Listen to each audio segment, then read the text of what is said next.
Good morning, everyone, and welcome to our backyard.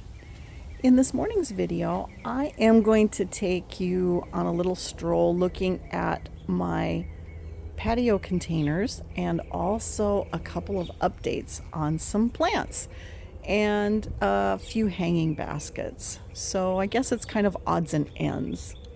My name is Crystal, and I garden south of Houston in Zone 9 along the Texas Gulf Coast, and we have hot and humid weather. We have heavy clay soil, and we can get very intense amount of rain at times. And so gardening for us, our challenge is our heavy clay soil and wet feet, but it's also the high heat and humidity.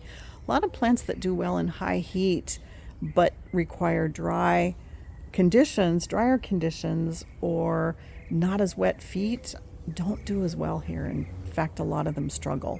So what I want to share with you today is what I have done on my patio.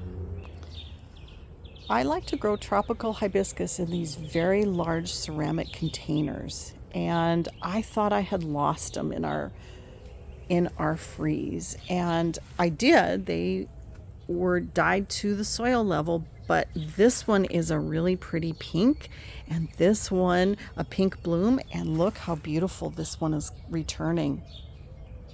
Next to it, I did have to replace this one. The container is not quite as large. This is the smaller container, so I have 4 here, and the 3 are very large containers. I had these in 3, but one of our hurricanes 2 years ago cracked, actually split open. Something must have hit it and split open the container. So I replaced it, but I couldn't get, of course, these couldn't purchase anymore, and so I didn't find a large enough container, and this one did die. So I replaced it, and I replaced it with a double red. I've never had a tropical hibiscus double red. I've had double peach, but I've never had a double red, and I love this. But guess what? It has double peach. And so on this one plant, I get 2 beautiful blooms. Right now, this is the only one that's blooming, but I got a lot of different buds. And it's so crazy to me because it looks like they're on the same plant. And on the back of this red, it has this peach color on the leaves. And so I don't know if this is kind of a hybrid red peach, but I just love that. Absolutely love that bloom. And then this one is a returner, and it is a red. It also survived our freeze, and so it's coming back. I'm just shocked to see it, but it's coming back really nicely. And then on the end, this gets a little bit more shade. And so last year I planted a David Verity Kufia or cigar plant, and it struggled. It bloomed a little bit, but it struggled because it was not in full sun. So what I did is I've planted a sun patient, which is doing very nicely, and also one of my absolute favorites, Coleuses. This is called Beale Street from the Main Street series. And if you watched my last video, I'm going to pan, hopefully not too quickly, over to my shade garden. Beale Street is over in my shade garden also, and I'll put a link up top to that video as I talk about this particular coleus. Ooh, I see it's already wanting to push out blooms. I will pinch these back because I don't want it to bloom yet. I do allow the blooms in September because the pollinators absolutely love these blooms, but I just pinch these off. And if you look, I pinch them off at the base, and I will not want this to bloom, golly, for a little over 3 more months. So love this container. I do have a slot for a diamond frost euphorbia that I'll show you in a minute. So I will have sun patience, my coleus, and then diamond frost euphorbia, which will be my first time trying diamond frost. And then next to it, I am kind of surprised to see that my azalea, it's struggling, but it made it through our freeze. I've got some dead branches in here that I will clean out now that I see that they aren't returning. And I need to fertilize it because it is got a little bit of chlorosis, it looks like, going on. Okay, I'm going to continue this way. So for some reason, I have really been a gardener who's gravitated this year towards both Diplodenia and also Mandevilla. This was sold as a Diplodenia, but it's not. You can see it's vining, so it is a Mandevilla, but it has such a beautiful red, gorgeous color. I used to have a red Mandevilla a couple of years ago in one of my very large containers, and it was trellised and it was beautiful. I did try to protect that in one of our freezes, but it did not return. And so I just am gravitated this year towards these. The blooms are just beautiful. I'm going to pan again. Sorry about this, but I have shared with you I was into pink, and so I've got both pink, Mandevilla, and Diplodenia in containers over here on my central garden bed. All right, so now as I continue this way, this is coming to life. It is a salvia. It's called Ember's Wish from the Wish series out of Australia. Some of the proceeds go to their Make-A-Wish Foundation. And I bought this in our winter time, and it did very, very well.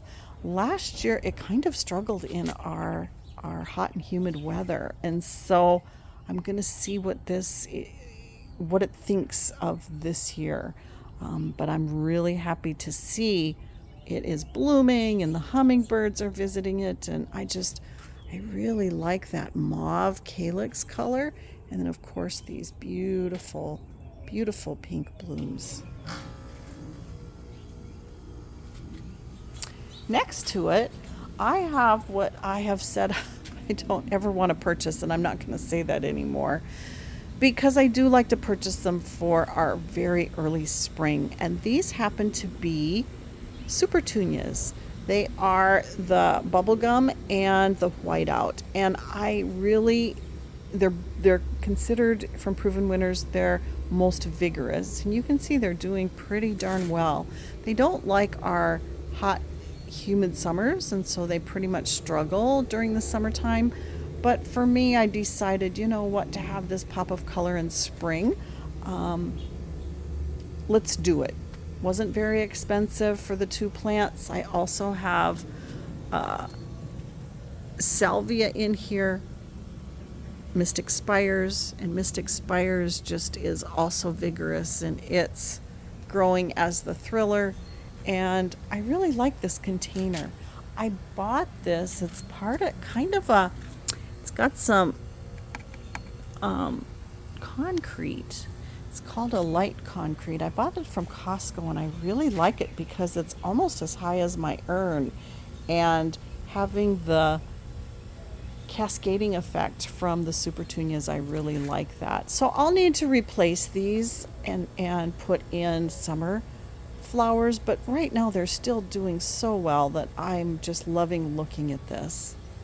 And then on the end, I have another Mystic Spires. I have this is a Blue Days, or an Evolvulus, and this little blue flowers open up in the morning.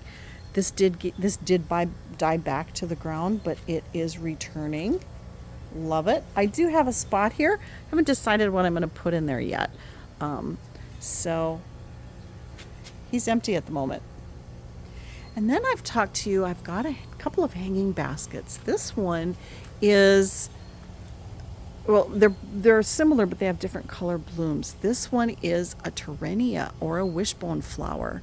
And for those of you in the South, Terrenia does so beautifully for us. Pollinators love this. Especially the native bees, they get their little bodies down in there and just frequent this flower. But I really like it as a hanging basket. You can put it in a container. It's a beautiful trailer, but it does well for us in the high heat and humidity. I also have moved the blue one. Let me get closer. As you can see, it's not blue, it's purple, but Terrenia, it just does so well for us in our hot and humid conditions. If you find a Terrenia, you might want to consider it in a hanging basket. You can certainly put it in your landscape, but I love the trailing effect, and it just grows and blooms and blooms. And I planted these in hanging baskets, so I bought them as pretty small plants in the early spring. Typically I don't see them that early, and so when I saw it, I snapped it both up. And these are by Proven Winners, and this is one of the plants from them that do really well in our heat and humidity. So I love Terrenia, so do our pollinators. So I'm back on my patio, and as I turn towards my house, I have some containers along the side of the house, and this container has unfortunately, I had a gorgeous yellow esperanza in here, and it died during our freeze. And this is the woody part to the esperanza, and it died. It's struggling to come back, and it was getting fried by the sun. And so I'm really, really glad that my volunteer plants here have come back, and it's actually protecting it. So this year I planted a small little plant, Dragon's Breath Celosia. I like that. I just have always really liked that bloom. And last fall I planted Dracula Celosia, and these are all volunteers that returning. Celosia returns very easily from seed, and I didn't pull it up because I want that protected to see if this esperanza can return. It just really was being fried, and it's in morning sun, but it just couldn't handle the sun, and so you can see it's just.